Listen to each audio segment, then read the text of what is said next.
All right. Welcome, everybody.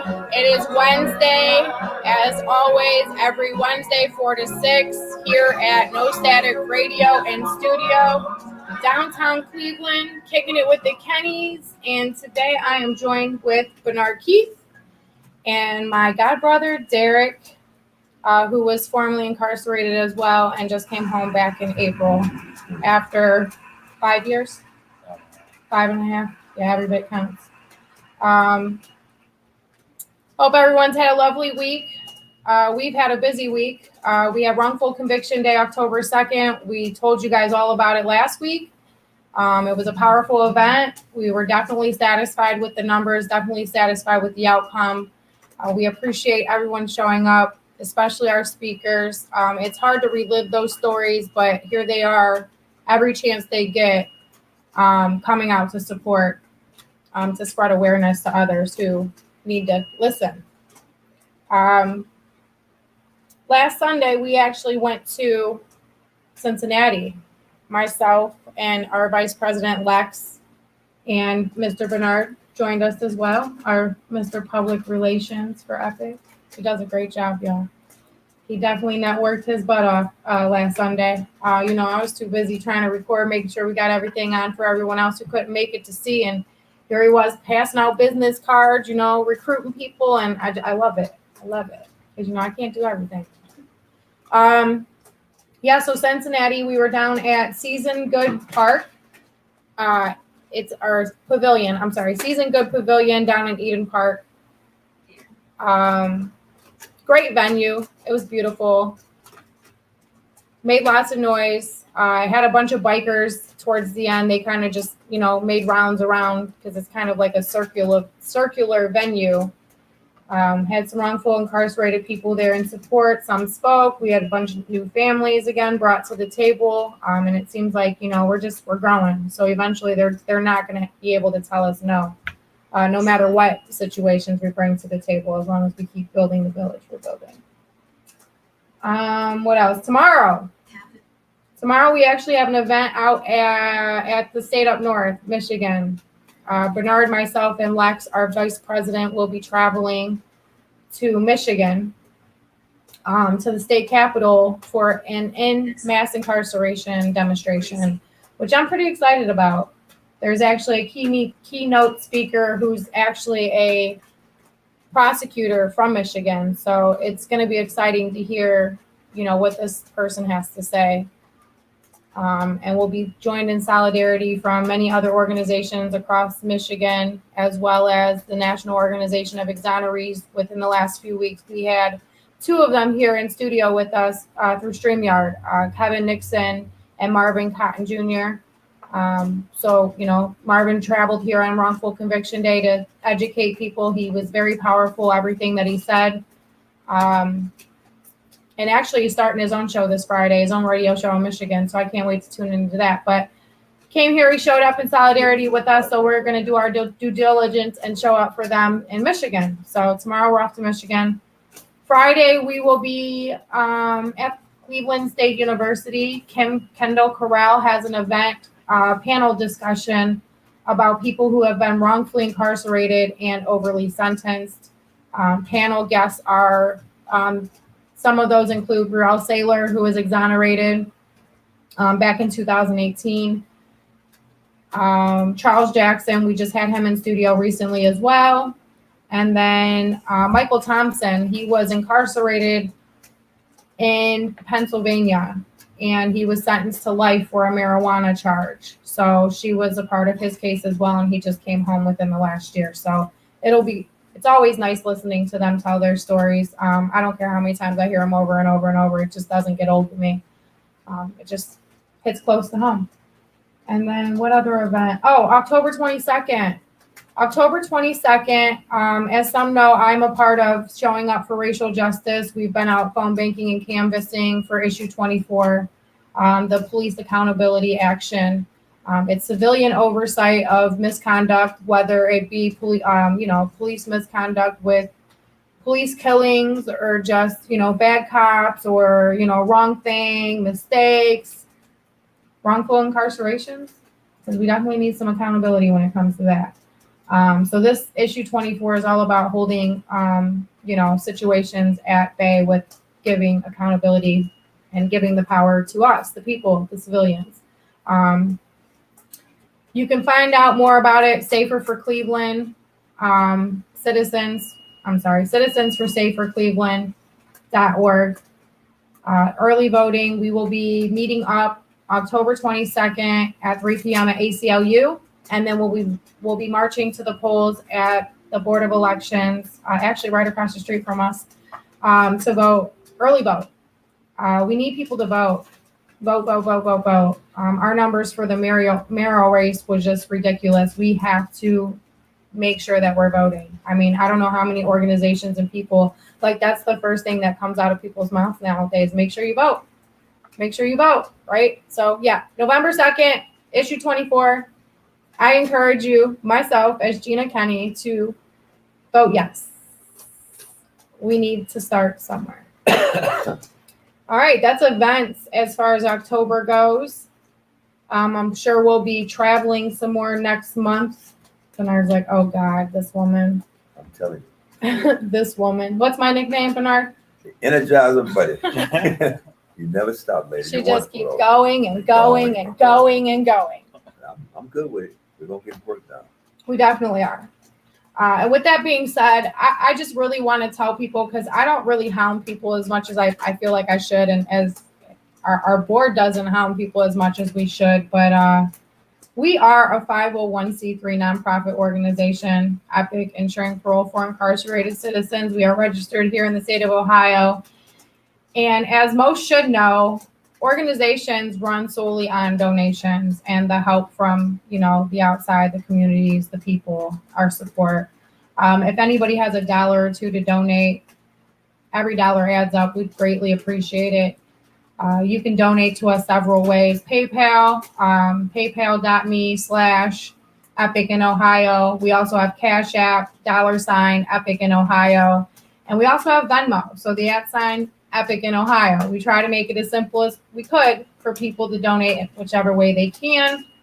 If you don't have any of those apps and you're old school and you'd rather do a money order or check, we do accept checks or money orders. You can mail those to P.O. Box 127, Amlin, Ohio 43002. Again, that's P.O. Box 127, Amlin, Ohio, AMLIN 43002. Within the next upcoming weeks, we actually are going to be donating off. I said this last week.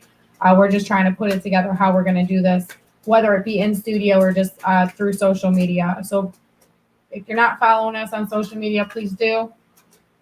You can find us on Facebook, Instagram, and Twitter if you just @Epic in Ohio. But we're going to donate a $100 gift card for a certain amount of donations. If you donate a certain amount, you'll be entered into a raffle to win this gift card. So, and we'll run it for a couple of weeks, and obviously the winner will be announced live. So please, I encourage everybody, $1 or $2, it all adds up. Bernard. Yes. What you want to talk about? Let me tell you about a circumstance that happened to me today. I just want the public to be aware. Close to the mic, though. I want the public to be aware how things occur. I'm not using any names because of confidentiality, but because I'm a little bit knowledgeable about the criminal justice system and the machinerations thereof. A young man who's president house in the county jail, his grandmother came to me and asked me, said, can you help my son? Can you, direct them or guide us to help the family? They're talking about sending him to prison. He has a substance abuse issue, She said, I said, well, I can't talk to his attorney unless you call his attorney and tell his attorney that he permitted me to discuss his case. Anyway, but long story short, his attorney called me, all right? And we're discussing the issue, and I'm saying, hey, this man got a substance abuse issue. He's asking for treatment. His chances are going to be reduced to 4th-degree felonies. And if the court just requires incarceration, let's try to keep him in the community and put him in CBCF rather than sending him down the road to a correctional facility, which is a hotbed of Corona, all right? So drugs itself, let's be honest. So the man tell me, he said, well, no, this is what I'm going to do. I'm gonna try to get him as less sentences as possible. So being that I am, I said, well, okay, how many days are you gonna do for him? All right, because he's asking for treatment. And if you send him down the way, you say you'll get him 6 months, 7 months. They're not having any programming there because of the coronavirus, and so he's not gonna get any programming whatsoever. He's gonna go do his time, come back, and then it's a repeat. I said, what I would suggest that you do is there's a procedure in the judicial system, criminal justice system. It's called a sentencing memorandum. This is a document that your attorney prepares in which he outlines all the factors that he wants the court to consider prior to sentencing. If you're married, if you're employed, if you have children, if you have a previous history of criminal acts or whatever. And the man said, well, I'm agree with that. I'm just trying to get him to less time. I said, I'm trying to get him to do no time. I'm trying to get him to do some treatment.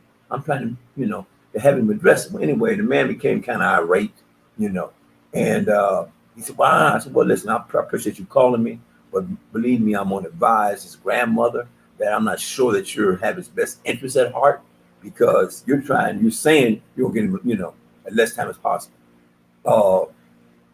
He may not, but chances is he's going to trick him to go in front of the judge and tell the judge it wasn't nothing promised to him. So therefore, he's going to be at the mercy of the court. And what was supposed to be a little time might be a whole bunch of time. Right. But the issue on this here is that we're going to a mass incarceration event tomorrow in Lansing, Michigan. And this, in my evaluation, is a classic example of mass incarceration. Right. The gentleman has some nonviolent offenses because he's chemically dependent. And why send him to the penitentiary? He's going to come back to my neighborhood and break into my car or do something else because he still got a habit. Whereas the man is asking for treatment. He's begging for treatment. He's begging to go into a treatment facility to address his chemical dependency issue, And his lawyer, public defender, hope they get mad at me. I don't care. We're exposing y'all. Just saying. Is going the opposite way. You know what I'm saying? And to me, it's a violation of not just the judicial canons or code of ethics. It's just that you have a client, and your client needs help. Hypothetically, let's say he had cancer. Would you ignore the fact that he has an illness? Because substance abuse and chemical dependency is also an illness, and you're going to ignore that and just lock him up for a while and expect him to come out and do different and be different? It doesn't happen, So one of the things that I advocate wholeheartedly is some degree of education, because these people don't want to do the right things. And as a consequence, the one's going to do the time, the one that's going to suffer, the one's going to be without his family, and the one that's going to continue having the chemical dependency issue or other issue that caused him to commit the crime right there. And that's what we're hoping to eliminate and, create a better community, a better individual. And so be careful. Anytime you need some questions answered, send them to Jenna. She'll ask me. I'll give you the truth. Okay? Thank you. Amen. And that's the problem. One thing that we always preach is centers, not prisons. We need rehabilitation centers as far as, drug rehabilitation centers, not prisons. We need mental health centers, not prisons. My brother just came home after a 5-year sentence, and it'll break you down. It'll mentally break you down, like especially when COVID happened. When COVID happened, I can't tell you how many times, not even just my personal phone, but the business phone, like how many calls I were taking. Like these men and women were scared. They were scared. And mentally that will drive anyone crazy. I mean, we have people that are going into prison for drug problems, like Bernard just said, with drug problems, and the drugs are in there. Like any drug that they're out here on, they're going to find in there. It's going to be costly, but they can still get it. And we're sending people who have never had drug problems ever to prison, and they're coming home addicted. Like, I'm for real. They're coming home addicted. No problems at all prior to going in. Probably never did a drug a day in their life, and they're coming home addicted to, God, who knows, meth, Suboxones. I mean, you name it. It's in those prisons. It's not a lie, y'all. Yes. And, they blame the families. They blame the male. They strip them of their rights. Right now, they're actually in Ohio trying to go to digital mail for the incarcerated people to throttle out the drug issues, but it's not going to work, and it's not going to help. And, the director stated that she wanted to do this because of, she wanted to help with the addiction aspect of it. And it's like, what about your staff? Exactly. What are we gonna do when, how are we gonna stop them from bringing it in? Because I don't feel like it'll ever stop. Just like Cuyahoga County Jail. There is no way that anyone is bringing stuff into that jail other than the staff members. Full body checks. They're not making them go through those. Like it's literally impossible for us to get anything inside there. So it's crazy, and we'll always be the ones at fault for that. And we have to actually find a way to expose that it's actually coming from staff members versus us, because it's been a long battle for family members and support of incarcerated people. We've been fighting it for years. I know that's been going on since my mom used to visit my uncle like 20 years ago. I mean, let's be real.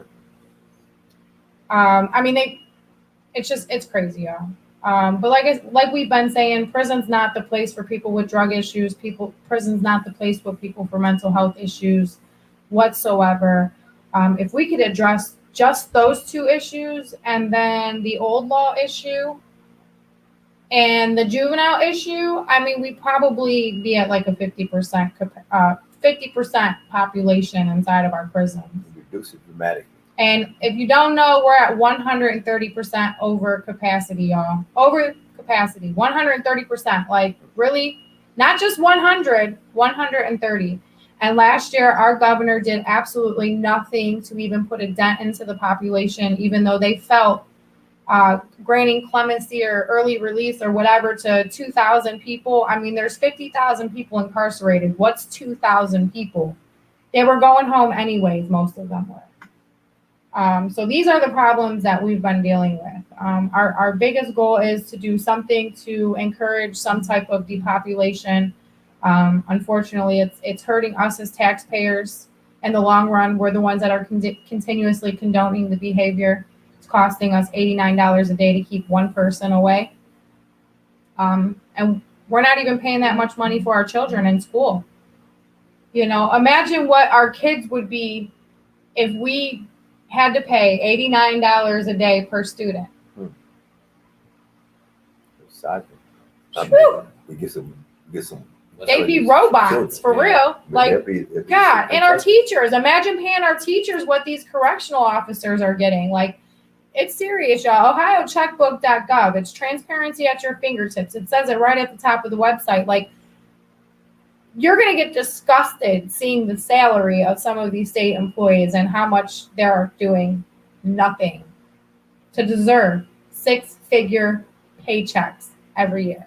I so wish. We're going to apply ourselves. That's all.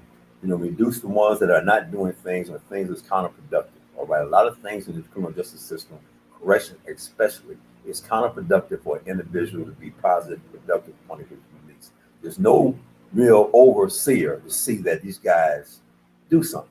All right. So as a consequence, they do nothing or sit there all day and plan how to do the wrong thing. An individual has to make a determination within himself that he's going to do the right thing. And sometimes it's not an easy process for him because of peer pressure and otherwise. Right. But it can happen. It will happen if you give an individual enough impetus and enough motivation, and showing that you support him, and he will.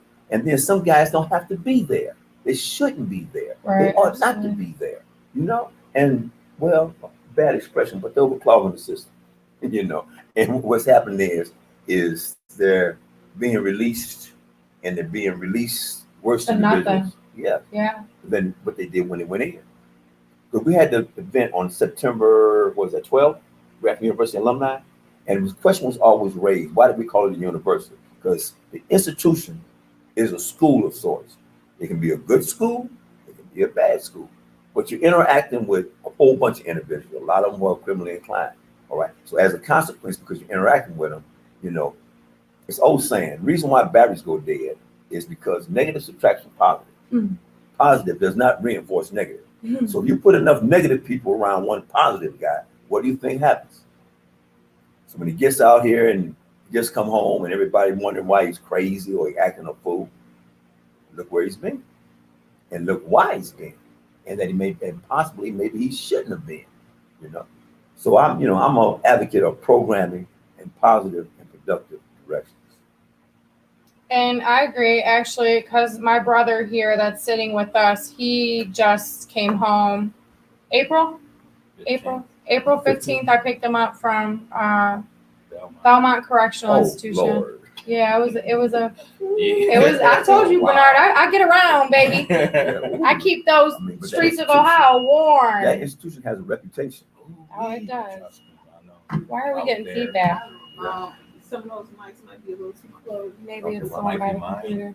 No. No, it's probably that one. Yeah. Yeah, so I picked him up April 15th. Bernard and I he brought an idea to me that I just absolutely fell in love with.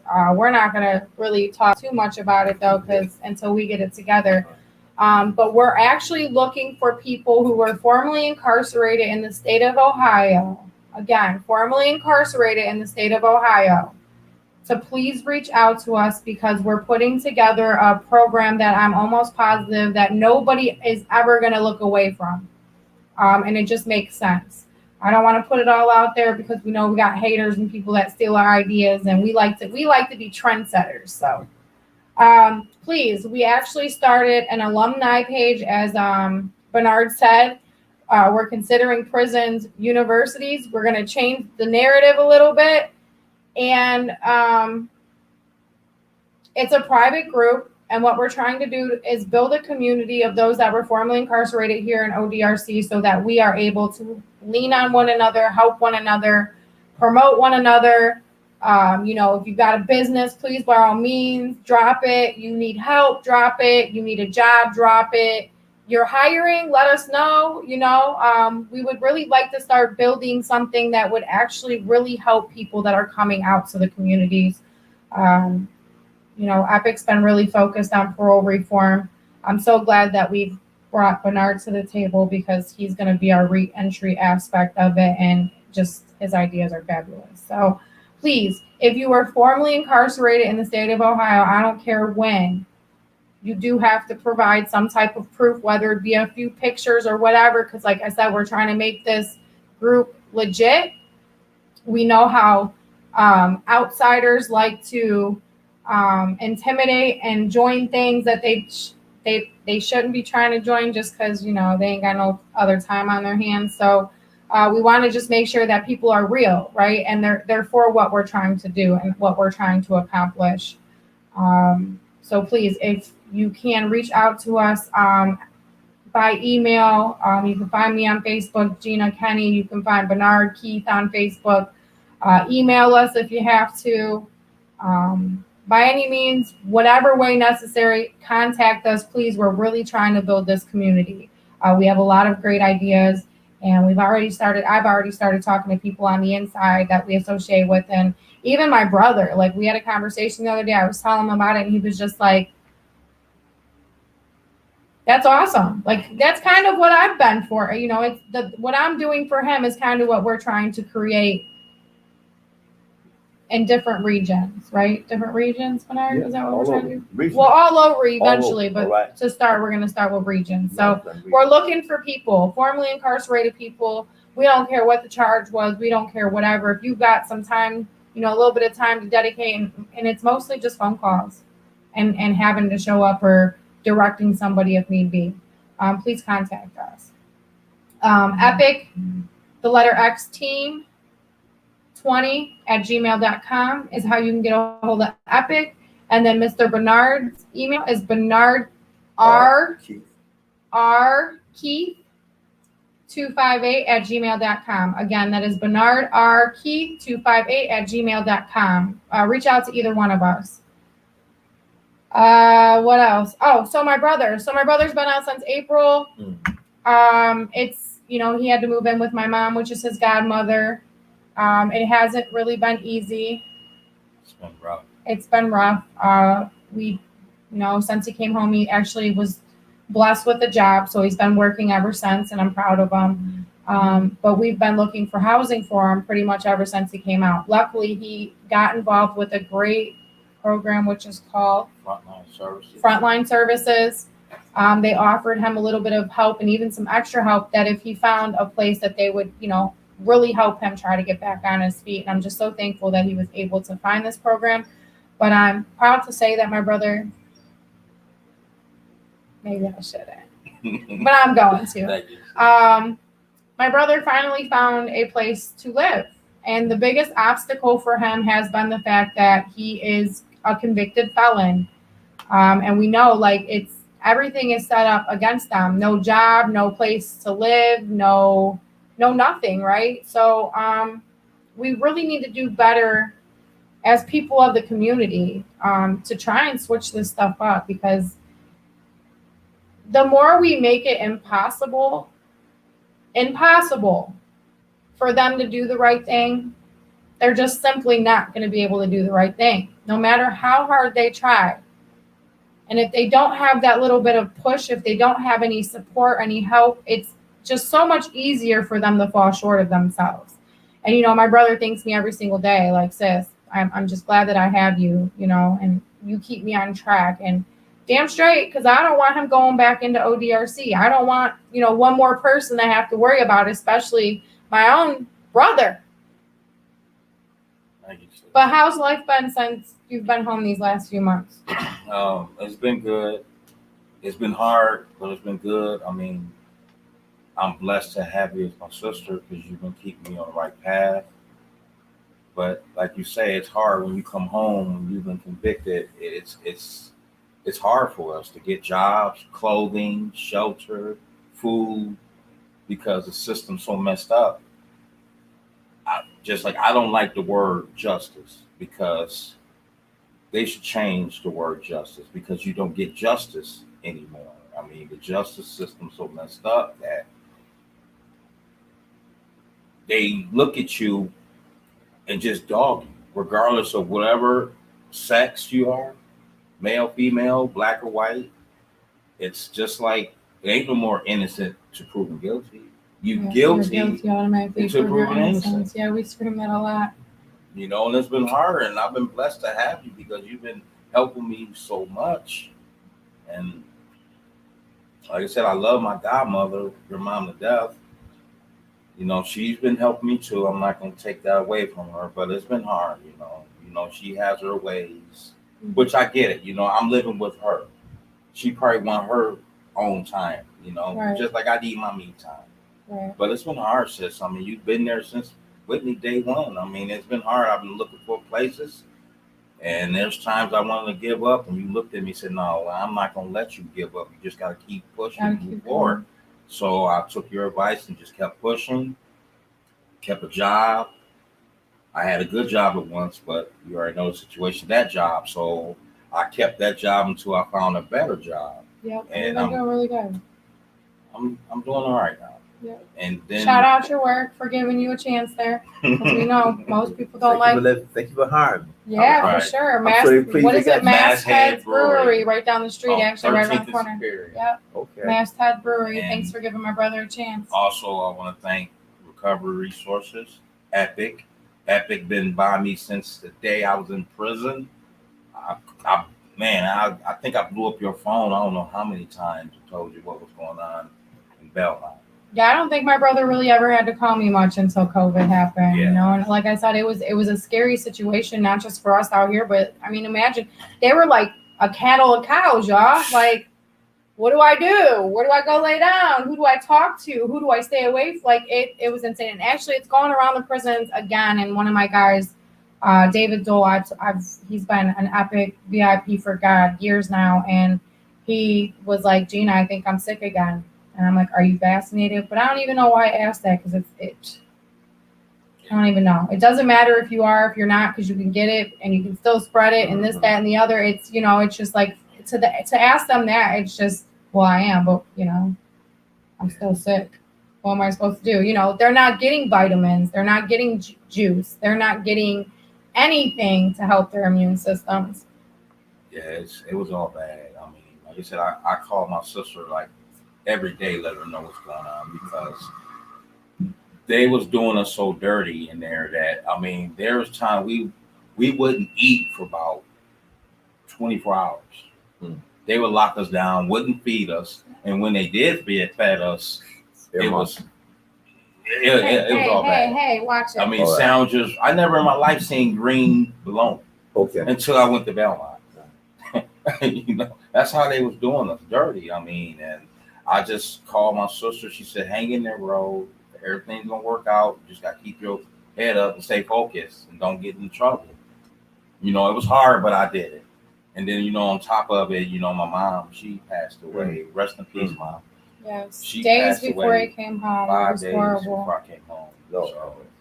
So it was kind of rough, but I thank the Lord that I have been blessed with my god sister here and her organization. They've been helping me like, wow, I want to cry right now, but I don't want to do it. But she's been so supportive of me, and it's just like when I want to just break down, cry, I call her. When I'm going through it, I call her. You know, and she's been keeping me on the right path. That's a blessing. You know, so, And see, sometimes that's all it takes, y'all, is just being that phone call, you know, being that phone call away and just answering for them, you know. Family members with people that are incarcerated, when your peoples are blown you up, take that call, man. yeah. Sometimes it could be serious. Sometimes they may need you. Just take that call. And Where that's the why. feedback's coming from, guys. I'm sorry, I tried to fix it. And you know, I love her and this organization because even when I couldn't reach my sister, because I know she's doing her thing, but her organization always sent me newsletters. Good. Let me know what's going on. Right. What was they doing, and everything that they said they was doing, they was doing. It's never a lie. I love Epic, and I'm down with Epic. Okay. So thanks, sis. Thanks, Epic.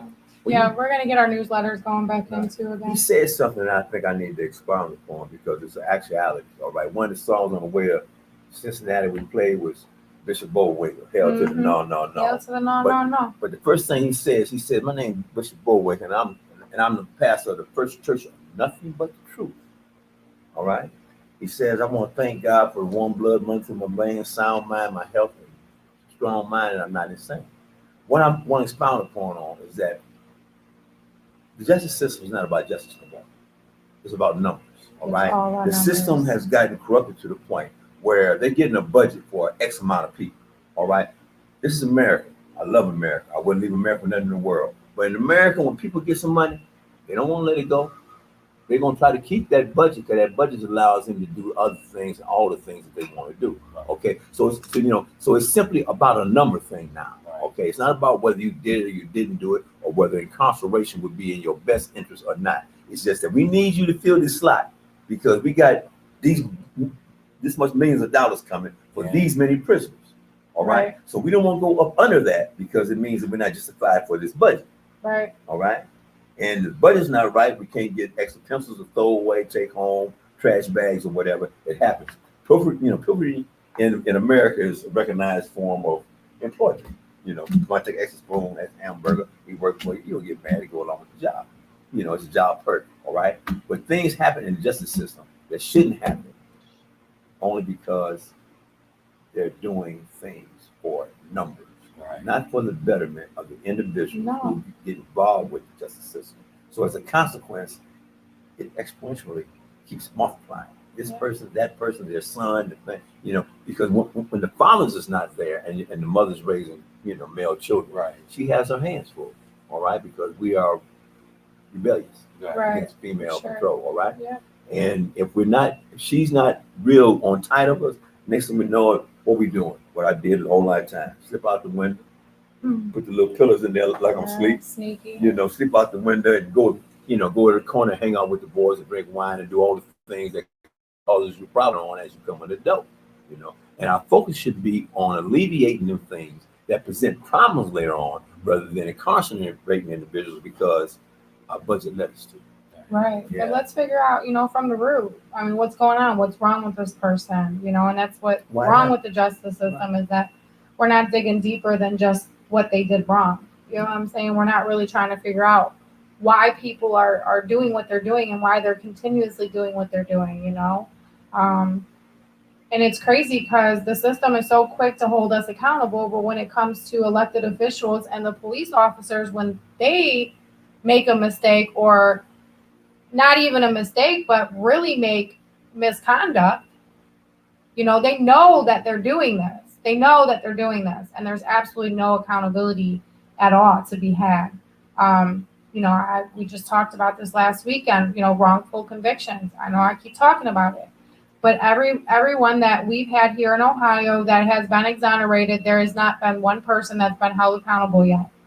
Now, mind you, there are states that's buckling down now, and they're starting to hold prosecutors. Actually, Missouri's one of them.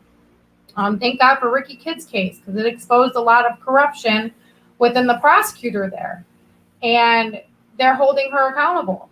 And we need to make sure, as you know, as we're advocating, as we're being activists, as we're just preaching, spreading more, educating, we need to start telling people that we need to start holding people accountable. We have to start exposing these people. We are electing them in. We have to stop. That's why November 2nd this year is extremely important. Please make sure you do your research before you vote. Please do your research before we vote. You know what? I'm coming to mind too. I was talking to this attorney today. He kept repeating to me that the prosecution wasn't offering this gentleman treatment. I said, okay. Why not, though? I mean, but what does that mean? It don't mean anything because you don't want to give it to me. The final determination is up to the court. All right. The court makes the final determination pro or con whether you get it. Now, whether he wants to give it to you or not, it's not up to his determination. It's the court's determination. The court has a duty to determine what it is you need and do it in the best interest of the community and you. Right. Okay. Now, well, the prosecution say, I don't care. This is when I brought the issue to him about the sentencing memorandum. Let the court make the determination. Well, I don't think. If you think so much, why don't you be the judge? And we don't need a judge. Right. Okay? I believe in this. I'd rather ask you and you say no than don't ask you and you might have said yes. Right. All right? Doesn't hurt to try. You know what I mean? Okay, you get no. All right? But to defeat yourself prior to you requesting any type of action, to me, is effort and futility. You know? Why? Why would you do that? Why wouldn't you at least attempt, ask us, hey, can I have a piece of candy? You know what I'm saying? Either yeah, you can, or no, I can't. You might say yes. You know, and you won't know unless you ask. And any attorney you have that refers to the prosecution as being the deciding force on any type of case you have, I don't care if it's a jaywalker, listen, get rid of him. Don't mess with him. He is not for you. He's for other things. You know, he's working with the prosecution, you know, because like I'm saying, the final determination, like I said, is to the court. And there's a document which is called a sentencing memorandum in which your attorney is supposed to outline all the factors that are in your favor for whatever action that you're requesting of the court, and the court is supposed to consider it. If the court doesn't consider it, you'll never know, but you at least need to have it on record, okay? Because then you can go back and say, hey, well, listen, I was ill with this, here, and the other. You sent me to a facility that doesn't treat this type of illness. So in actuality, you put me, you know, on death row or whatever, and that doesn't merit for my offense. And it gives you room enough to go back and raise the issue about it. But if you don't make an issue, a complaint here, you can't get it. You know how hard it is to get it up here. Yeah. Okay. You know, so I suggest, I advocate, I urge anything that you want the attorney to do, ask him to do it. If he doesn't do it, make the court aware of it. The court is going to ask you, do you have anything to say? Are you satisfied with your counsel? All right. Too many times guys say, oh, I have nothing to say. Yes, my lawyer is wonderful. Then they get down the line and they realize that the lawyer didn't do something that he's supposed to do, or he did something that he told you that he didn't do. And you go back to the judge and say, hey, man, ineffective assistance of counsel. And the court say, I asked you and you told me you was all right with it. Right. All right. So what has happened now is that the court views you as being untruthful. A liar. Yep. Either you lied then or you're lying now. Right. Either way it go, I cannot accept what it is you say, and your road becomes a whole lot more rocky. And you don't get the belief that you was actually seeking, you know. So, you know, again, I say, if you have anybody that's involved in the criminal justice system, if your lawyer fails to do as you asked him to do, then get rid of him. All right, ask him to remove himself, recluse himself, or whatever. Okay, and get somebody else, because in the end result is you're the one who's going to have to do whatever penalty that the court imposed. And that's, you know, that's what you need to do. Right. I feel you on that too. You know, and sometimes you gotta be careful too, because even with a paid lawyer, you do have some messed up paid lawyers too. Like that one girl, I forget her name. I liked her speech that was at the rally. Yeah, Kim Yeah. Kim She said she Kendall kept Terrell, she's the giving- business. Her mom kept giving money to lawyers, Oh. and Oh, they yeah. kept doing her wrong, just taking her hard-earned money. And, you know, there are some lawyers that and when you definitely do locked up, that. it's kind of like where it's hard for you to get any type of justice or anything done because we're locked up. Right. Just like, sometimes you got judges want to like throw out your motions because you didn't file your motions in time because you locked up.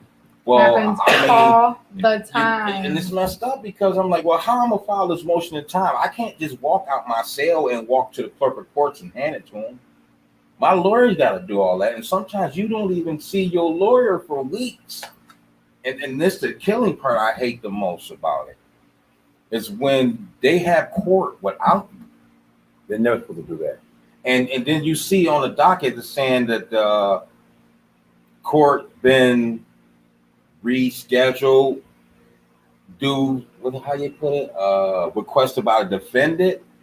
I don't remember asking the court to reschedule another hearing without with me. When was I here? I don't remember. You see That it all was the that time. making me When aware you read your docket, it Yeah. tells you Right. that anytime they reschedule, they say that you, the defendant, rescheduled. And wait a minute, I ain't rescheduled nothing. What you I should don't do, like that. and whenever you assign a lawyer, all right, the first thing you should direct him to do is not to make any type of courtroom decisions without conferring with you first. But you gotta remember where we at. We in Calhoun Now, County. should he do so? They do it all the time. I can pull up my cases and show you. There's times that they had court without me, and they You gonna wasn't there? say that, and I wasn't there, So what they and do? they say that I'm the one who requested a continuance. I'm gonna request a continuance. I'm locked up. I didn't even know y'all had court without me, That's not supposed to occur. but it occurs. It's not supposed to occur. That's the justice All right. system. What because- generally happens is when that occurs, your lawyer comes back and asks you to sign something. All right.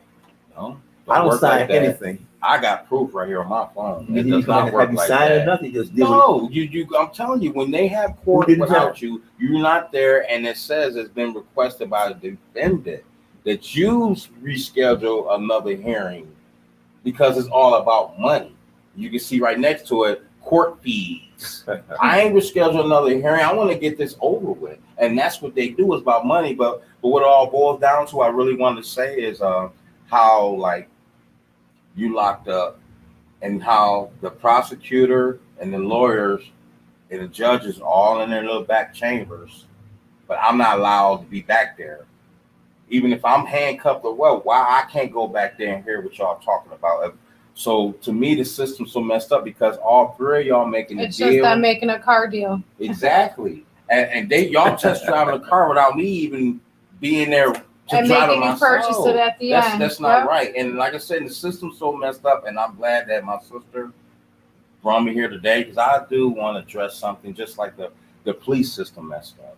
I remember 20 years ago when the police just pull you over, they pull up like, sir, ma'am, the reason why I stopped you is blah, blah, blah. They don't do that anymore. The first thing they come up, they start yelling at you. They're aggressive. Or they tell you, put your hands out the window. I seen a lady get pulled over in front of McDonald's, and she stopped. She had on her seatbelt. Police walking up to the car. She had a baby in the car.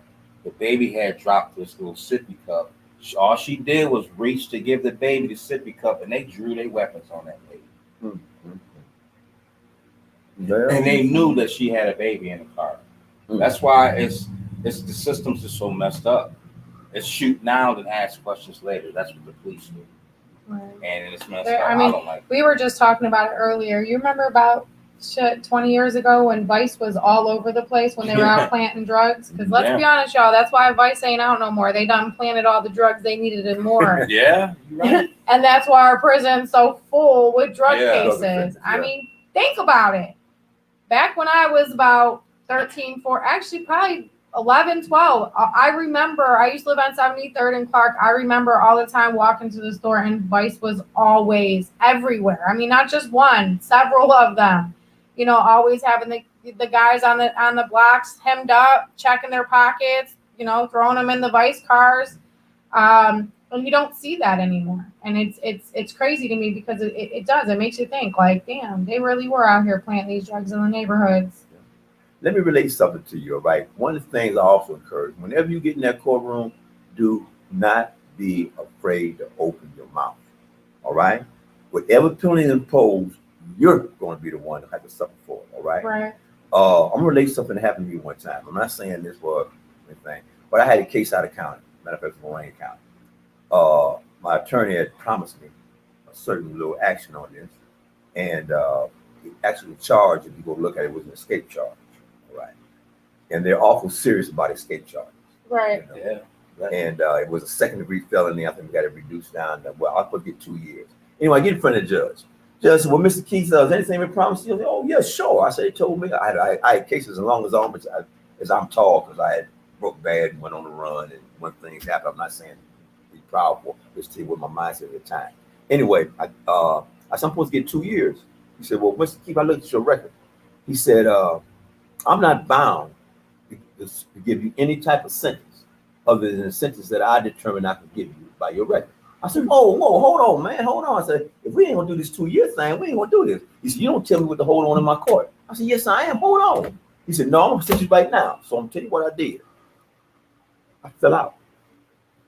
All the way to the floor. I remember this Boom. story. I remember you telling me. All the way to the floor, all right? Which required everything to stop and bring medical in. Come get me, take me back to the medical in the county I was in, examine me, all right? And give me a court date the next week. I went in there, Mr. Keith, no problem, you 2 years. I said, I don't even remember what happened This before. guy. No, I know whether I remember it or not, it's immaterial. But if I had stood there and let that man finish his sentencing, I'd have been in trouble because I had a whole lot of cases. There goes that thing I said earlier. It's easier for us not to remember, not to recall, than it is to take accountability. I roll. Anyways. I talked about that. How to use that, you know. No, but I mean, it's part of the game that they use, No. all right? And I advise you to understand that the person that's going to be penalized, punished, is is you and only you, for real. Only you. Open your mouth. He's going to ask you. That's why I tell people, you know, they're always reaching out, wanting us to do for them and do for them and do this, and my loved one this and my loved one that. And it's like, you know what? Ain't nobody your loved one's best advocate other than you. Like, if you can't do it yourself, ain't nobody going to be able to help you. Period. Right Period. Definitely right about that. Nobody helped me. Nobody. I mean, I did have people that supported me, and every time I'd reach out, they'd be like, here, try this, try this, try this. But no one got me and my husband today where we are besides, you know, me. And I hate to even be selfish like that because, you know, unfortunately, he wasn't a Bernard. He wasn't in the law library trying to figure out how he can get himself home. And believe me, I wish he was. And even still now, I'm like, damn, I wish you could read Nexus, Lexus, and help me do this and do that, you know? But families, you have to step in and start doing something for your own loved one first. Can't nobody help y'all. You guys cannot feel obligated for someone just to reach out to and be like, here, yes, I'll take your loved one's case. And, you know, most of us are fighting for our own people. And unfortunately, Epic tries to just fight for all of them as a whole, you know, treatment, fairness, all that as a whole. We don't have the time to do individual cases. We wish we did. And hopefully soon we'll be able to create our little liaison group ourselves, and we'll have more help with parole hearings, you know, here in the near future, fingers crossed. We've already started to try to make those moves. But again, it's going to take us a lot of donations to be able to pay lawyers to sit down with us and address these cases. So we need donations, please, people. I'm actually begging for once. You don't have to. We don't get a blessing. Well, yeah, and that's the thing. Like Bernard and I, and we're actually been working with a church on the east side with Mr. Dexter Walters. We are very appreciative of him and offering this space to us at his church. The pastor is amazing. Rich, the guy that's a part of their board, he's amazing as well. And they're trying to do what they can to try to figure out a way to get us some type of funding. But honestly, like, we're self-funding, y'all. We're self-funding to go to these events. We're self-funding the gas. We're self-funding the papers, to make the flyers, the copies. Like, we're going to end up going broke soon. And then who's going to fight for the loved ones? Just saying, y'all. And Just another comment. saying, please, right now is the time to donate. We encourage you that 1,000%. All right. Then any questions that you want answered about your loved one's circumstance, predicament, its trials and errors through the justice system, we'll discuss it with you. We'll show you what it is.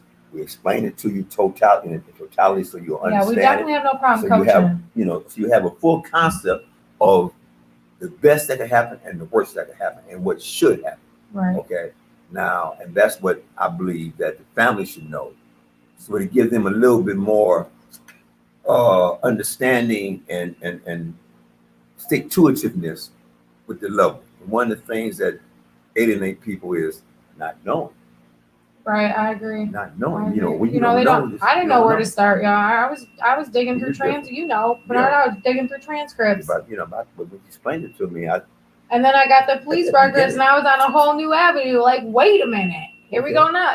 And you just have to stay persistent. And if you're not getting the files, keep asking. There's different prosecutors. There's different assistant prosecutors. We were denied by the same prosecutor, and everyone. That's really annoying me. I'm sorry, y'all. It's annoying you too. I don't know where it's coming from. But if they're denying you, just keep pressuring them. Have someone else request it. Like I said, there's different assistant prosecutors. When we ended up getting my husband's prosecutor files, the prosecutor that actually sent it out was not the one that was denying. And believe me, they did a horrible job redacting these files because I got full-blown social security numbers and everything's in this thing. So they were just, I don't know, they just miraculously slipped it through. And I'm almost positive they probably weren't allowed, but we got it. That's all that matters. Same thing with the police files.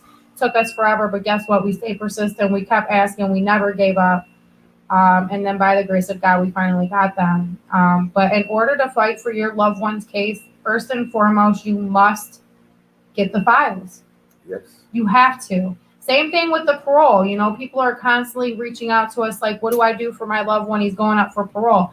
First and foremost, if you didn't start at least 6 months prior to that hearing, and I'm telling you, you should probably start a year before collecting support letters and stuff. But if you haven't started within 6 months of them going to their hearing, you might as well put your hopes and dreams into their next hearing, because it takes every bit of that time to put your all into the, what should be. Because even putting, 6 months of work, Bernard could tell you, you're not promised to come home, but you must get the documentation. Gotta get it rolling. You Right. must get the Got to proof. have in the DRC Rolling. and in the courts. If it's not documented, it didn't occur. It didn't So exist. all this, what I heard my judge said this. If it wasn't on that transcript, it didn't happen. I don't care if everybody in Cleveland heard it. Right. I mean, I'm just letting you know. Yeah. And it's the same way with, the Ohio Dope Pro Authority in DRC. If it's not documented, it didn't occur. All right. And how you should seek your documentation is the same way that you respond to things when your TV don't come on. What do? You make sure it's plugged in. Right. You start at the beginning. Mhm. All right. Because if the beginning is in error, then the end result is definitively in error. Okay. And the concept of due process is like 1, 2, 3, 4, 5, 6. You can't do 1, 2, 3, 8, 9, 10. It doesn't You go have to that go way. all the way. Okay. Everything has its process and procedure and protocol. It must be followed. It's a requirement of due process. If they catch you standing over 100 bodies and they don't tell you that you're under arrest, you have the right to remain silent, and and they just take you down there and take you to court. Okay, you have you stand over 100 bodies. Right. Because our justice system in the United States requires, okay, that you be read your rights. And I advocate doing what they told you to do. What? Keep your mouth shut. Keep your mouth shut. Period. Don't tell them about your girl, your kids, where you used to work, or none of that. They tell you plainly what anything you say can and will be used against you. All right? Act like a fish and keep your mouth Keep your shut. mouth shut. Otherwise, That's you're not going to your get friend. cooked. That's not your buddy. All right? He might want to give you a cigarette or a cup of coffee to make his job easier or to make the case fit into you and you be wrongfully convicted. All right? But he is not your friend. All right? And he told you at the onset what it was you're supposed to do. If you ignore it, It's like, you know how you go around that corner at the skating rink, there's a big sign on there that says what? Skate here at your own risk. All right, that's what you're doing with him, at your own risk. So I just want people to be a little knowledgeable about it, because if we're knowledgeable about it, I believe that we can reduce some of these numbers of these individuals being incarcerated in these unhealthy, dysfunctional prisons that are in there now and that shouldn't be. Because the majority of them, your brothers are an exception, but the majority of them are not coming out better. They're coming out with additional criminal Nothing. skills. They're not coming home with no And- family, no yeah, support, no programming, no nothing. Like, I was very fortunate because, like I said, this is the first time I heard somebody coming out, and they really did. Like, Belmont really did help assist him. Yeah. You know, but what was crazy though, because Well, when I I had picked him up and before he left, they classified him as a level 1 and told him, well, when you come back, you'll be a level 1 or whatever Yeah, it was. like- I'm just like- no, yeah, my like they brother's knew not I coming would back. come back or something. What it- Like, I mean, crazy. the system was geared up for that. That's that narrative. They think, it's that recycling. And I was just talking to someone yesterday, like you just said, when they're coming out, they're booting those people out, especially like, I feel like those are the only people getting parole right now. It's the people that aren't getting visits, the people that aren't getting phone calls. Like, they're not giving to DRC like we are. And they're just booting them out because they know they're coming back. And they can just say, well, we already tried. Because that's them adding to that recidivism rate. What we're trying to do, as we spoke earlier about this alumni group, I'm not going to say the name of the group name here. Like I said, please reach out to us. We'll make sure that we get you a part of it. It will be a community of just people who were formerly incarcerated in DRC in Ohio. But, what we're trying to do is break that narrative of their recidivism rate, right? If we can get at least just 100, and I want like 500 to 1,000. I'm just throwing that out there. So let's do it. Big numbers. But even if we just got 100 formerly incarcerated people in this little community that we're trying to build, we can provide our own recidivism rate just amongst those 100 people, right? Correct. Like each person, I've been out 5 years, I've been out this, I've been out that, their ages. We can make our own database for that. So, like Bernard said, numbers are everything. But first and foremost, we really need help building this community. So please, if you are formerly incarcerated, reach out to us. I'm actually going to drop the email. The email will be scrolling at the bottom. I am Gina Kenney. Just please reach out to me and we'll get you connected as together, me and Bernard, and we'll also make you aware of this soon-to-be program Right. that we're putting together. Rostart. Rehabilitated offenders striving to achieve responsibility together. Again, rehabilitated offenders striving to achieve responsibilities together. How that sounds. Yes, Bernard's a genius. I'll tell ya. No. But anyhow, we have this alumni university group that I would love to add you to be a part of a formerly incarcerated community of just Ohio people. And with the building of that, we are going to start a partnered program between Rostar and Epic with trying to help assist people who are coming out to the community with trying to pair them with special people. I won't throw our name out there. Kind of like sponsors, y'all. Yeah. So yeah, get in touch with us. We need women who are incarcerated, men who are incarcerated. Please, if you have anyone coming home soon, be sure to reach out to us because we would love to try to help assist them if they're needing help. Even if it's just a well check call, for the first couple of weeks of them coming home. Just imagine, just being there for someone, like my brother, if he's ever going through something, there may be things that he's not comfortable with talking to me about. Whereas if he had someone that was put into place, like a parole officer, that was on his side, right? Mm. He may be able to be assisted better, or he may be able to address his problems better. So that's what we're trying to create and do. So yeah, let's build this community. Email me. I'll drop the links to you for this group. And then we'll send you a questionnaire form for this program that we're trying to start. So But generally, I got a wonderful parole officer because I don't do nothing wrong. So I don't Actually, care. I will say his parole officer is pretty sweet. I talked to him last week. Matter of fact, I'm gonna try to get him in the studio before he just kind of, explain his job, the difficulties and things that he encountered. All right, but the system itself, this is what happens. And Lord forgive me, but tell the truth. But you get out the institution, generally give you $75. They give you a guy to go to whose job it is to supervise you, and to see that you don't do anything else wrong.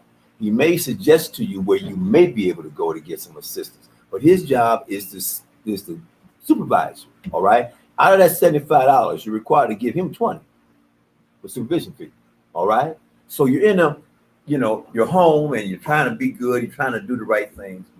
And what we're advocating in this program is that individuals who have been incarcerated or have somebody much in the same vein as NA and AA has a sponsor. You'll have an individual who will partner with you, and he'll be your accountability partner. All right. And he'll call you, he'll email you, he'll visit you, he'll walk you across the street, walk you around, whatever, drive you here. Because after been gone so long, Cleveland has changed so much, you'll be lost on streets that you are overly familiar with. Amen. Okay? And one of the things that often leads the individual back to criminal activity is pretending you know when you don't know, and you want to be friends with people, all right? And you want people to accept you. And the people who generally accept you are the people who are either Bad influences. doing wrong, getting ready to do wrong, thinking about doing wrong, or want you to do wrong. It's going to lead you back. Yes. Or they're using substances that they shouldn't use. Drug addicts and criminals accept anybody that's going to get them either high or get them some free money. That's what they do. Okay. You ain't never lied, Bernard. That's what they do. But what we're creating is a base, partly faith-based, because we're affiliated with a church, all right? Because you got to have God in your life. All right, God is who You have stepped to in my believe life. in some Yes. type of something. Well, you got to have God in your life. I don't care if you call God 2 pair of tennis shoes. I'm sorry. All right. I'm sorry. But you got to have God in your life. Because that gives you restrictions. It gives you a certain standard ethics that you have to abide, live by. Once you embrace that concept, then you know there's some things that you should not do. All right. My dumb butt one time used to believe might makes right. Wasn't that crazy? All right. But the institution puts that thought pattern into you. Okay. I first went to correctional facility when I was 17 years old. I went to Ohio Penitentiary. It was on Spring Street right after the riot. It was a terrible place. First day I got there, a guy got killed, blood shot to the ceiling. I'm 17 years old, and I'm saying, oh my God, what I got to do? When they opened Lucasville, I was one of the first ones in that facility, and they had good intentions, but the rural populace of the southern of Lucasville and New Boston and the area down there, they was ill-equipped to deal with inner city black folks. They were. Right. We ran circles around. They let us send knives in through the mail and just give us the box. Didn't even look at it. They didn't know what to do. It was brand new penitentiary. They didn't know what to do. Guys virtually did what they wanted to do. But what I'm saying is that being in them environments, and institutions is not a nice place. If you don't have and when you get out here, you need somebody that has experienced some of the things that you experienced, has successfully navigated the pitfalls and the traps. All traps ain't made of steel. No. And the bait ain't always what you expect. Right. Okay.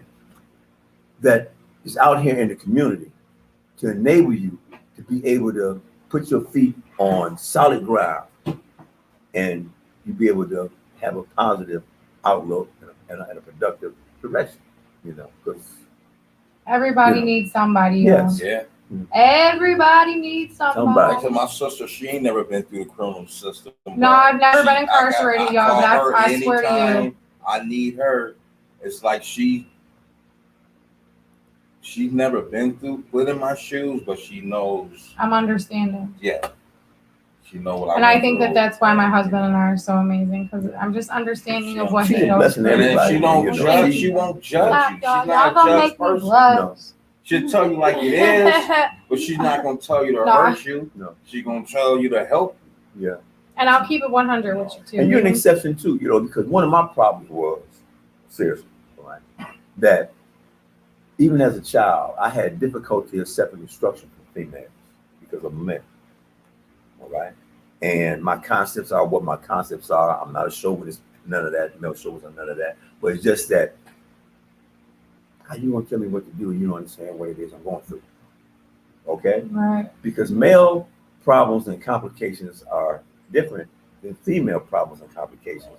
And like I said, I first went to pension, I was 17 years old. I was blessed to get out when I was 25. But the formative years, 8 years, all right, around an all male environment that wasn't kind at all, you know, they instill in you a certain Hostility. I gotta take care of myself. Aggression. Like Chris Smith said the other day, all right? I mean, individuals who experienced Lucasville pre-riot, now it's still bad, I heard, but it's not as what it was back in the day, you know.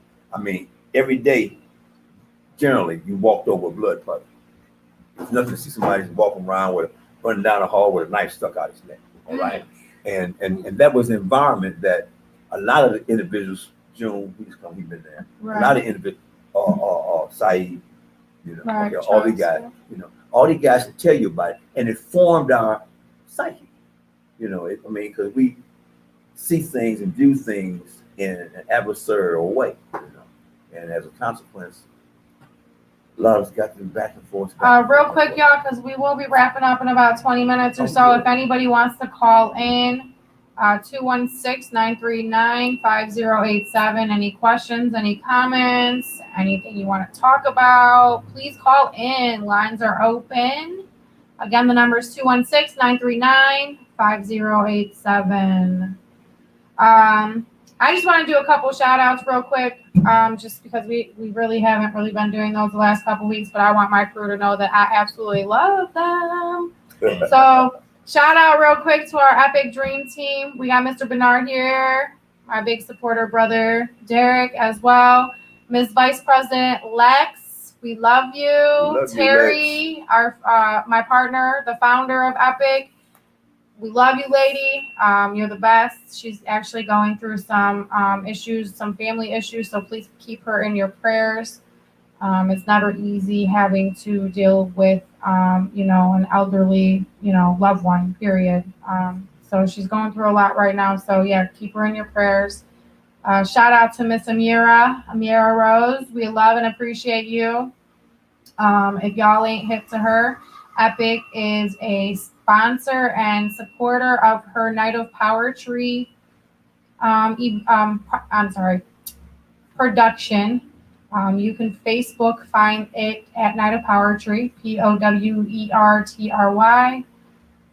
She hosts shows every month, and it's poets and artists from the inside and the out. We have brothers and sisters from the inside taking that risk to be sure to spit that talent they got. So yeah, please go like and follow her production. Let's see. Let's do a shout out to The Solution, our partners. They go live every Wednesday from 8 to 9 on Facebook and Instagram. The Solution, Chris and Haley, we love you. Great event last week that they hosted, the little fall summit for wrongful convictions for Free Allen Raymond. Raymond Allen, I'm sorry. Raymond Allen Warren. Free Raymond Allen Warren, who was wrongfully incarcerated decades ago. His family was out there in solidarity to bring the much needed awareness to his case. So we got a new family on deck again here. Let's see. Any other shout outs? Dexter, Pastor, we appreciate y'all. Shout out to our peoples, though. Shout out to Chris Smith in Cincinnati. All right, Desiree Weaver in Cincinnati. When we went, these gentlemen came down there. I had interacted with Des during the course of my incarceration, and him and I are pursuing some of the same issues the same way. I think Des got about 9 numbers, but he hasn't had it. He hasn't had one in about 20-something years. And that's what matters. Okay, and that's what matters. And all right, because change does happen. Every year matters that they've served, but let me tell you, every year that they've been out here restored and doing the right thing matters most. So. And he's still adjusting. Yes. All right, because them 9 years, you know, that you spent, or five, even the 5 years that he spent, he's better than I am on his phones. I'm still locked up. But anyway, it takes a big piece from me, not just in relationship issues, but you know, like technology still boggles my mind. People's attitudes still boggles my mind. Uh, but you got to believe in God. You got to believe that there's a purpose and a direction for things. And matter of fact, it happened yesterday. Because something happened to you, and I had to walk away. I'm in Walgreens. A friend of mine who was in treatment asked me to get 30 gel pens for him. He said they come in a pack. So I go in there, the lady tells me it's in aisle 5. I look in aisle 5, I don't see him. So I go and get her, and I asked her if she'll come and find the pens for me. She tell me, I don't find nothing for nobody. People are so rude. I looked at her, I said, you asked these folks to give you a job. And I said, I'm going to get in touch with corporate about that. Because I don't know why you can't help me find what it is I want. I don't do that. Then why'd you ask for this job? You know, I'm sorry, I was wrong, Lord, forgive me. You understand? But it's so incessant. They're short fused, y'all. You know, they are that short fused. years ago, oh Lord, she'd been every trouble, letter in right. the alphabet. Started with A, B, and everything else. Right. You know, C, Well, sometimes D. you just got to be the better person, y'all. You know, but I didn't. I just walked away. I left the store. I was on fire. You know, but thank God now he's giving me. Yes, no discipline phone to calls handle it. today, y'all. You know. Ain't nobody gonna ring through. 216-939-5087. I'm gonna call my Only a few more minutes to do so. We'd love to hear your input. Also, we're looking for topics. If you have ideas for topics, please email us. Email is at the bottom.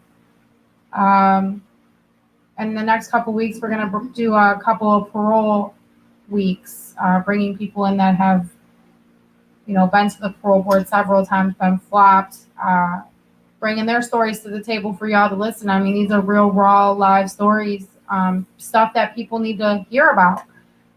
Because at the end of the day, we're the ones condoning the behavior, and it's time to put an end to it. We need to find a way to break the gates, y'all. And we're going to find a way. One way or another, we're going to find a way. Sure. You can find out more information about EPIC at www.epicxteam.org. There's some pictures of our past rallies. If you're in the Michigan area, please join us tomorrow in Lansing at the state capitol for the End the Mass Incarceration event. It starts at 12 o'clock. It is being, there's a keynote speaker who is an actual prosecutor of Michigan, so it'll be really great to hear what, you know, they have to say. And it's nice to see that these prosecutors are finally getting involved and holding their colleagues accountable. Michigan's been making a lot of moves. They've actually had several exonerees within this last year as well. And, you know, one by one, every day, you're always finding out about an injustice. So, and it's only hurting us because we're, again, paying for the compensation for people that are wrongfully convicted. And honestly, we ain't paying them enough.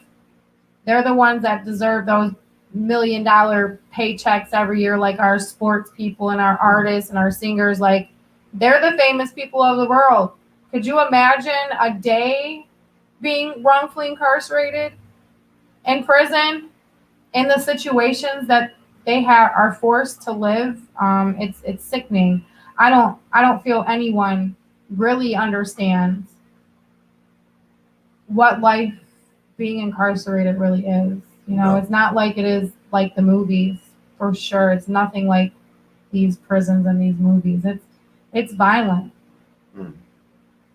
It's extremely violent. You constantly have to watch your back. You don't know if, you know, the CO is going to have a bad day, if they're just going to take it out on you. So much abuse going on right now and no accountability. And if something happens tragically, it's being blamed on another incarcerated person. And they're covering these things up. They're covering it up all the time. Yeah. One of the things that, you know, I mean, I remember Lucasville old, all right? We used to lock you up at 9:30 back then. And the doors used to go zzz, bam, all right? And I don't care who you were, all right? Because everybody was who they were. They were there for whatever reason they were there. They was, you know, somebody, law enforcement put us there, maximum security. But when that door slammed, you hear a sigh of relief. Whew, because you got another day. Yeah. And when I said it, I know what you're talking about. because you got another day. Because people, incarceration deals with people in different ways.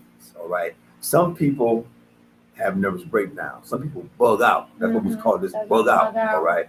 And when they bug out, they perceive anybody being a threat. And I mean, I've known guys be in a cell with an individual, and they went to bed together that night. Not together like that. Right, They locked up. sleep, right. Guy got in the middle of the night, dug his knife out, and killed the guy because he dreamed the guy had to do some other thing. I knew some other guy. It was two guys. I don't know if they're still alive right now, but it was a guy named Baby Joe and T-Bone. Best of friends. Friends all the way to the end. They used to gamble together. All right. Mm. One day, Baby Joe happened to tell T-Bone because he's playing because T-Bone had beat him so bad. He said, "Oh man, I'm not gonna pay you." Then he went to his cell, and they went to the cell for lockup. When they come back out, T-Bone killed him. All right. And this was something he just told him in jest. It wasn't done in seriousness. All right. And that's why a lot of times when guys are released from the correctional facility, a lot of things in the community that is just stated in jest, it's just, we're having fun with you. We have not learned that that's the way it's being delivered. Because in our neck of the woods, all right, it's different. I was talking to another friend of mine, June, today, and we was talking about a gentleman I had breakfast with this morning, all right? Right. And he had been home a year. He's a remarkable individual, very remarkable, and he, has resources and things. Him and his wife, me and his wife talked when he went to talk to a friend regarding his adjustment period. He's just been home for a year. Right. And I was, and I was telling her that she said, "I see it now." She said, "I thought that when he come home, things were gonna be a certain way and da da da da da da da da." But I told June, I said, "You know what, man?" I said, "It doesn't surprise me because what happened was that he left another planet and he's now back on Earth. He's a Martian that came to Earth. He was on Mars before. Every institution is a different planet. Right, for sure.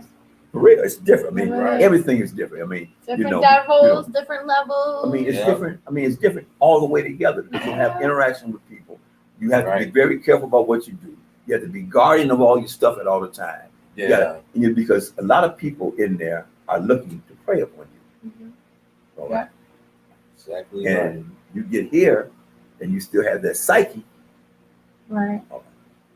You're right. Things that come Real out quick, right. too, Alfred Cleveland, happy Hey, Freedom Day. 1 year he's been Congratulations. home. Alfred Cleveland was wrongfully incarcerated. He is still fighting his wrongful conviction. What's up, He man? was, What's up? by the grace of God, given up parole last year. So thank God he's home now, doing great things. Him and his wife, Roberta, we had them on our show for Spreading Love Unapologetically. They're just amazing people. We absolutely love them. So yeah, happy Freedom Day. We're about 10, 15 minutes. One day it'll be us, because our story ain't over, y'all. I'm representing Comic Club today again, as usual, my favorite clothing line. My shirt says my story ain't over, because it definitely ain't, y'all. Ain't over. Can't stop, won't stop. Oh, Lord. All I'm right. going to keep up. I'm an old man now, lady. I don't know. Bernard, I might be the one that drive you to your grave. And then I'm leaving. Driving you I'm crazy, leaving baby. my will because I got a dream. I got a Driving vision. them crazy, I y'all. got a vision. Believe me, I do. No, Bernard's a great guy, y'all. If y'all don't know Bernard, y'all better Google Bernard. Keith versus State of Ohio. This man has Litigation like that. litigation like a mofo. He's brought himself home from the parole board. He's fought them. He's gained his release. Came home. They tried to set him up on some violent offender database. No, hell no. Heck no. He went and did it on him. Phil Calabrese, shout out to him for being fair. Yes. He ruled in Bernard's favor that he does not have to Registered. In March 19th of 19, they started what is called Sirach Law, SIRAH, all right, which require any individual convicted of certain offenses in the state of Ohio to have to register. You have to for 10 years. 10 years. Yeah, they sent me that memo when I was locked up. You probably you don't have to but it do doesn't it. apply to you. No, not No, me. good. I didn't get it, but they sent it to all everybody. all the inmates. They sent it to Well, every one of us. Yes, but what Let they them know oh, you that. sent it to you individually? Yeah, a piece of paper. The state they When they came do from this? Columbus. It came in Belmont. I mean, but what 2019. year? 19? 19. Okay. That's what I said, yeah. See, He because got what- on a J. I got locked Yeah. up in 16. Okay. But in 19, that's when they came around. They usually put on a bulletin board for you to read. The hand. So instead, they handed to you. The case manager handed everyone paperwork on the rack, and it said that if you had to if you Yeah, violated certain offenses, right. offenses, Right. that you had to register. Right. And I was looking like, okay, I Oh, don't yeah, I fit did that forget yours criteria. wasn't But too yeah, they long. made sure everyone got But one. here's in the Belmont. trap on this now, okay? I mean, I'm gonna tell you, man, one of the things that I believe, and I'm probably wrong, all right, but one of the things I believe is that the DRC is about numbers, all right? And what happens is this here. Generally, any individual getting out has 5 years of supervision. 5 years already of parole. This They gave me violent offender, you're blessed. When you PRC, I'm talking about old school parole. Old Yeah, I know guys, you're talking about. Yeah, But this violent offender database requires you to register for 10 years, which means what? It means that 5 years, if you have finished your period of supervision, you still have to continue to register. Right. What do you have to register? Everything. Your place of employment, where you live, and your vehicle. That's messed Okay, up. and that's the Plate, whole make, key about model, it, all your that. vehicle. If you're off parole, say 8 years down the road, you've been home 8 years, you've registered, you decide that, hey, listen, I'll save a little bit of money, I'm gonna get rid of this Volkswagen, I'm gonna get me a Lincoln, Cadillac, or whatever. If you do that and don't notify the county sheriff, who notifies BCI that you got a different vehicle, it You're means done. that if you're driving down the street and you happen to, get pulled over because of a traffic violation or whatever, or you're parked illegally and they give you a ticket, and you go answer this ticket or pay this ticket, and this vehicle doesn't match the vehicle that's in the database, you have failed to register, which Yep. means you're in violation of the law. Yeah. Which means what? Monopoly, you don't pass go, you go straight to jail. All right. Which is insane because it was passed back in 2019. This was a new Yeah. law that they put in place. This should not go It's not- back Right. all the Yeah. way for as long as they feel like it needs to go back. But it's money. Because, right, well, Bernard's violent crime was from Well, 1980, my last one was 81, yeah. 81. I stopped 81. And last year in 2020, they tried to make him apply to this violent offender database. He wasn't back in prison for another violent offense or even that violent offense. He No. was back in on a parole violation that was non-violent. Piece of paper. Yeah. So, I mean, how much time are we going to really put over people's heads? Parole, probation, all of that is just another form of incarceration. Point blank, period. It's money, money, money, money, money. And one wrong move, one wrong mistake, you could be around somebody and not even know them. Yeah. And they roll up on you and they're like, no, parole violation. There's no fight for it. And they take your money.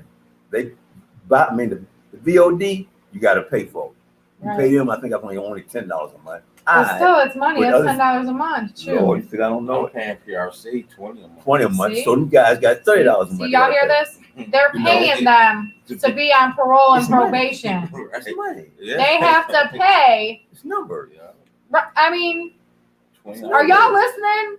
This is absolutely crazy. There should be no reason why they're having to pay for PRC and probation. Just let me go and we'll be I'll pay good, you to let me right? go. Yeah. Right. Pay me and I'll pay you to let me go. Why am I paying you to keep me? Yeah. So yeah, we definitely have a lot of work to do, y'all. Epic's been doing a lot, everything that we can to try to change the narrative, empowering, embracing, and educating people, period, by any means possible. And we're not going nowhere. We're not going to give up. We will not be silenced. We're going to continue to be action over cloud because we don't talk about it, we be about it, Mhm. y'all. We are the voices of the revolution, sitting here in studio at No Static Radio. Yeah. Gentlemen, any last words before we finish up? I just want to say thank you, sis, for being there. You're always Thank you, welcome. Bernard, for meeting you. And Probably Come home will and bring got this with up on our next time I'm here with you. But What? I I'm came home still and got with you. So you called Yeah, me. as soon still as trying- Bernard came home, he's like, Yeah. "Da-da-da-da-da-da." I did. I sat at his court, when we did the violent offender. I was there.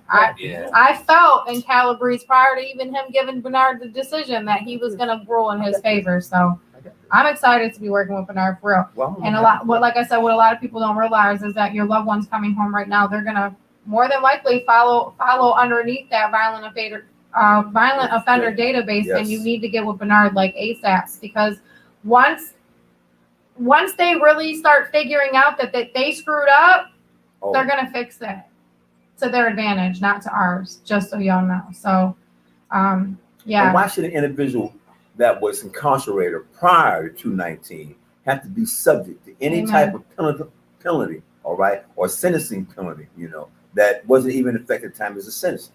The whole argument that I presented was that you can't, I mean, come on, it's like, you whipping your child for something they did 5 years ago. You know what I mean? It don't make sense. I mean, you punish the individual then, and the court requires this. At sentencing, you're supposed to know the full ramification of all aspects of your sentence. How you going to have me in penitentiary 10, 15, 20, 25 years, and then right before I may be coming home, you trying to tell me you got to register too? Right. Well, you ain't told me this 25 years ago. Sis, that should be the next topic, because that's crazy. I did 5.5 years. I maxed out, and I don't understand why I'm on parole. Because they want their money. Numbers. What you mean? You don't understand why? Numbers. But I understand why it's money, but talks. still, though, I'm like, why should I be on PRC if I maxed out? Because Once you max we got out, an you income should from be- you for 5.5 years, and Yeah. we're not ready to let it go You just do yet. the math. I 20 mean, for times real. 12 times You're right, three, but that's man. just crazy, though. I mean, what does the parole board gonna stop? But here's the big key about it now. When If me they and get Mr. mad at Bernard Keith take that shit down, Okay, is listen when to it'll me. stop. Listen to me. If they get mad at you because they don't like the cap you're wearing, and they send you back, you done did your sentence, but you can do up to 9 months per time. They send you back. That's what I'm saying. I don't get it, but I'm maxed out.